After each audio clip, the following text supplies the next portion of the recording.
कि भले ही लोकतंत्र एक सबसे अच्छी शासन व्यवस्था है, लेकिन यह भी सच है कि लोकतंत्र एक सबसे किफायती शासन व्यवस्था नहीं है। लोकतंत्र एक महंगी शासन व्यवस्था है। यह सही है कि देश में एक केंद्र सरकार है, यह सही है कि देश में बहुत सारे हर राज्य में एक राज्य सरकार है, लेकिन इससे यह मतलब कभी नहीं लगाना चाहिए राज्यों की सरकार केंद्र सरकार की मातहत सरकार है।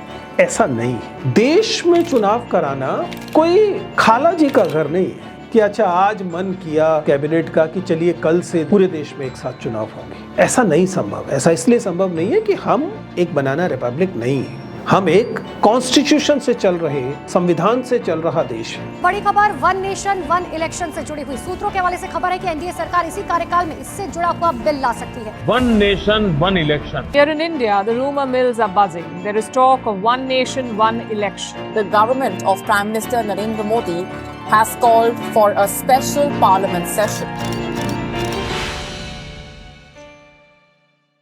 नमस्ते दोस्तों, प्लीज सिट डाउन में आपका स्वागत है। परीक्षा की तैयारियां कर रहे होंगे और उसमें एक मुद्दा जो आजकल बहुत महत्वपूर्ण बन गया है उस पर शायद चर्चा हो रही होगी, आप सोच रहे होंगे उसके बारे में, और यह है वन नेशन वन इलेक्शन। हाल में सरकार की तरफ से यह घोषणा की गई कि वन नेशन वन इलेक्शन सरकार की प्रायोरिटी में है और अगले जो सत्र है उसमें इसको लेकर बात की जाएगी। तो हमने सोचा है कि हम इस पर चर्चा करते हैं। सबसे पहले इस तथ्य से शुरू करते हैं कि 1952 जबकि हम पहला आम चुनाव देखते हैं, तब से लेकर शुरुआती 15 साल 1967 तक देश में विधानसभा और लोकसभा चुनाव समानांतर चल रहे थे। लेकिन 1967 के बाद यह प्रैक्टिस धीमे धीमे करके पूरे देश से समाप्त हो जाती है और अब विधानसभा और लोकसभा के चुनावों में आम तौर पर अधिकतर राज्यों के मामले में एक तरह की तारतम्यता नहीं है, एक ही साइमल्टेनियस नहीं हो रहे, अलग अलग वक्त पर होते हैं। आप में से अधिकांश लोगों को इसकी संवैधानिक स्थिति पता है।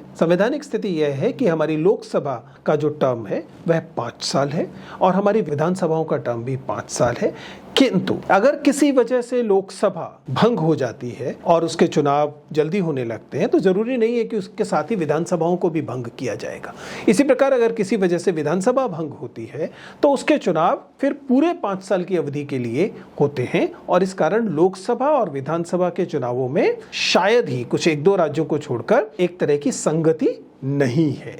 अब सवाल ये उठता है कि सरकार इस प्रस्ताव को क्यों लेकर आई। कुछ स्टेटेड ऑब्जेक्टिव्स हैं जो बड़ी आसानी से आप समझ सकते हैं। सरकार ने कहा कि इससे खर्चा कम होगा। खर्चा हम सभी जानते हैं, इस बात को बार बार कहा गया है कि भले ही लोकतंत्र एक सबसे अच्छी शासन व्यवस्था है, लेकिन यह भी सच है कि लोकतंत्र एक सबसे किफायती शासन व्यवस्था नहीं है। लोकतंत्र एक महंगी शासन व्यवस्था है क्योंकि इसमें आम चुनाव होते हैं और चुनाव एक बहुत ही महंगी व्यवस्था है। पिछले चुनावों की अगर बात करें, 2019 के जो लोकसभा चुनाव थे उसका डेटा आ चुका है, बात के 2024 के इलेक्शंस का पूरा डेटा नहीं है। 2019 के चुनाव 60,000 करोड़ रुपए के पड़े थे। इसका मतलब है कि हाँ, ये बात सच है कि लोकसभा चुनावों में या चुनावों में बड़ा खर्चा होता है। ये खर्चा 2 स्तर पर होता है। एक छोटा हिस्सा है जो कि सरकार का खर्चा होता है, जिसका मतलब है कि सरकार को सारी मशीनरी इकट्ठी करनी पड़ती है, चुनाव आयोग चुनाव के लिए अधिकारियों को नियुक्त करता है और काउंटिंग होती है, इत्यादि इत्यादि ऑब्जर्वर्स होते हैं, उन सब में पैसा लगता है, स्टेशनरी में पैसा लगता है, ईवीएम्स में पैसा लगता है, वो पैसा। लेकिन एक उससे बहुत बड़ा खर्चा है जो चुनावों का खर्चा है, जो उम्मीदवार करते हैं, जो पार्टियां करती हैं, जो प्रचार में होता है। इसका कुछ हिस्सा हम जान पाते हैं और बहुत सा हिस्सा है जो नहीं जान पाते हैं। आप जानते हैं कि उम्मीदवार जो दी गई राशि है कि जितनी आप खर्च कर सकते हैं उससे कई गुना राशि चुनावों में खर्च होती है और उसके बहुत सारे दूसरे तरीके होते हैं। लेकिन कुल मिलाकर खर्चा एक कारण बताया गया जिस वजह से कहा गया कि ये चुनाव एक साथ होने चाहिए। इसके अलावा कुछ और बिंदु बताए जाते हैं, जैसे कहा जाता है कि मॉडल कोड ऑफ कंडक्ट, क्योंकि जैसे ही चुनाव की घोषणा होती है तुरंत सरकार पर यह बाध्यता आ जाती है कि जो आचार संहिता है वह लागू हो गई है और आचार संहिता लागू होने के बाद आप कोई भी विकास के कार्य की घोषणा नहीं कर सकते और इस तरह की समस्याएं आती हैं। इसलिए सरकार का कहना है कि ऐसा हर चुनाव पर होगा तो फिर तो एक तरह का पॉलिसी पैरालिसिस हो जाएगा, डेवलपमेंट के काम रुक जाएंगे क्योंकि कहीं ना कहीं तो चुनाव हो ही रहा होगा और फिर उसको MCC model code of conduct के साथ जोड़कर देखा जाएगा। तो क्यों ना देश भर के सारे विधानसभा और लोकसभाओं के चुनाव कानून यकीनन एक ही दिन कर दिए जाएं, एक ही साथ कर दिए जाएं, जिसका मतलब है कि मॉडल कोड ऑफ कंडक्ट जो है 5 साल में एक ही बार लागू होगा, बाकी समय में इसे किया जाए। ये सब वो स्टेटेड ऑब्जेक्टिव्स हैं जो सरकार ने दिए हैं। क्या मामला सिर्फ इतना है? स्वाभाविक है कि मामला सिर्फ इतना नहीं है। हम सभी जानते हैं कि इस तरह के फैसले राजनीतिक फैसले होते हैं। जैसे जैसे केंद्र मजबूत होता है और केंद्र में किसी एक पार्टी की सरकार मजबूत होती है, उसकी इच्छा ये रहती है कि विधानसभाओं के चुनाव लोकसभा के साथ हों, क्योंकि लोकसभा में वे मानकर चलते हैं कि उनकी स्थिति मजबूत है और इसका लाभ उन्हें विधानसभाओं में के चुनावों में भी मिल पाएगा और इस प्रकार राज्यों में भी उनकी सरकारें आने की संभावना होगी।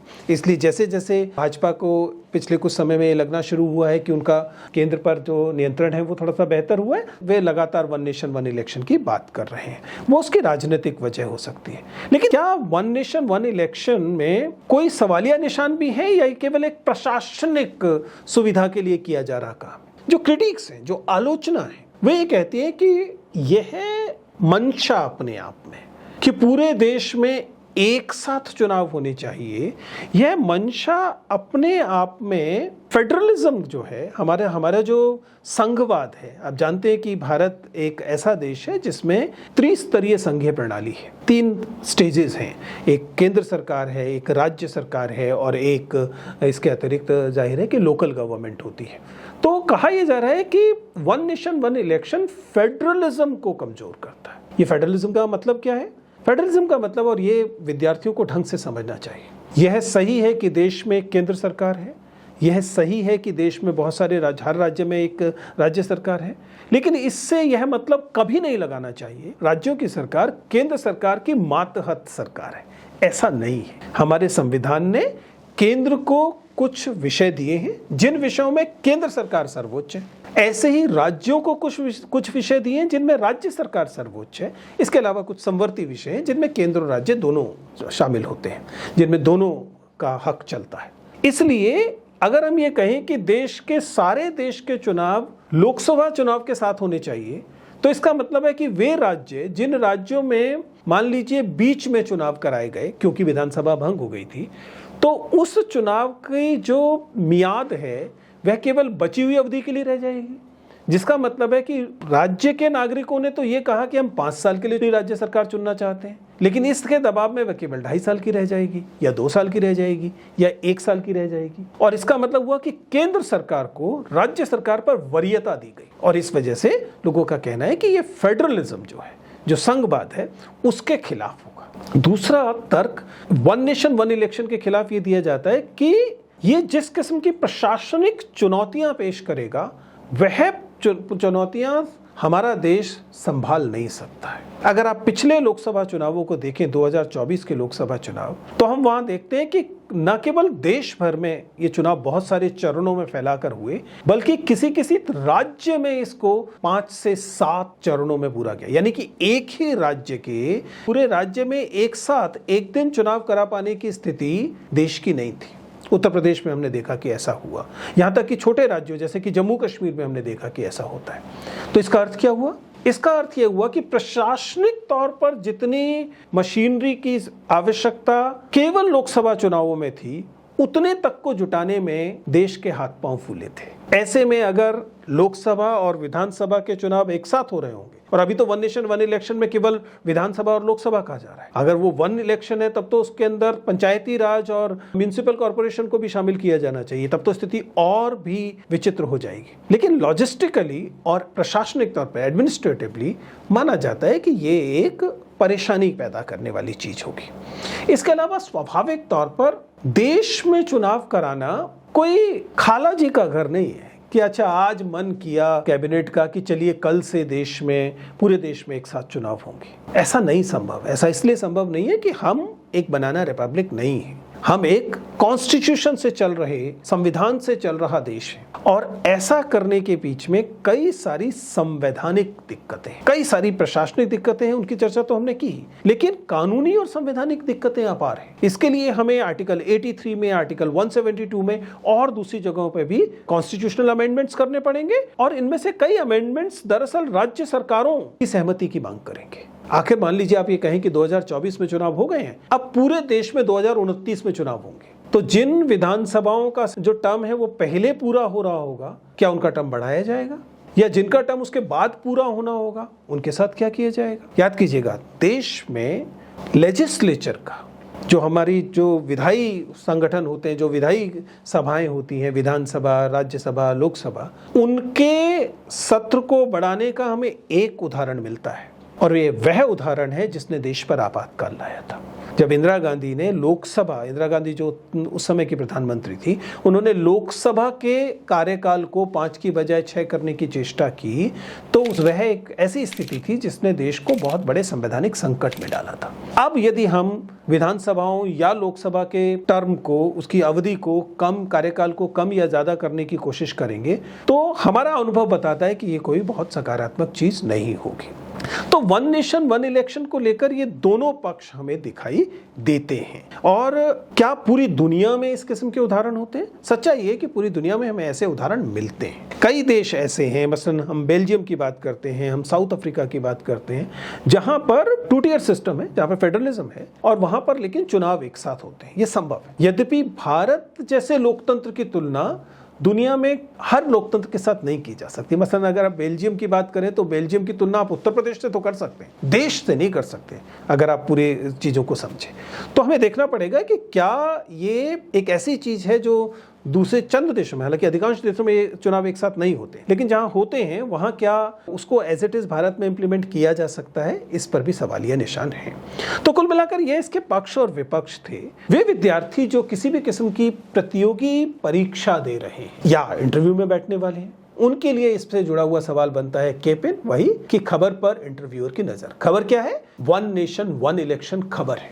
तो आप अगर एक ऐसे प्रतियोगी परीक्षार्थी हैं तो आपको इनको पर किन नजरियों से देखना चाहिए? पहला नजरिया जो किसी भी प्रतियोगी को देखना ही देखना होता है वो कॉन्स्टिट्यूशनल है। संवैधानिक स्थिति देखिए, बताइए वर्तमान संवैधानिक स्थिति क्या है, क्यों हमारे यहाँ चुनाव एक साथ नहीं होते हैं, यदि हम चुनाव करना चाहते हैं तो संविधान में किस किस अनुच्छेद में क्या क्या बदलाव करने पड़ेंगे, आर्टिकल 83 में क्या बदलाव करना पड़ेगा, आर्टिकल 172 में क्या बदलाव करना पड़ेगा, पीपल्स ऑफ रिप्रेजेंटेशन एक्ट में क्या बदलाव करना पड़ेगा।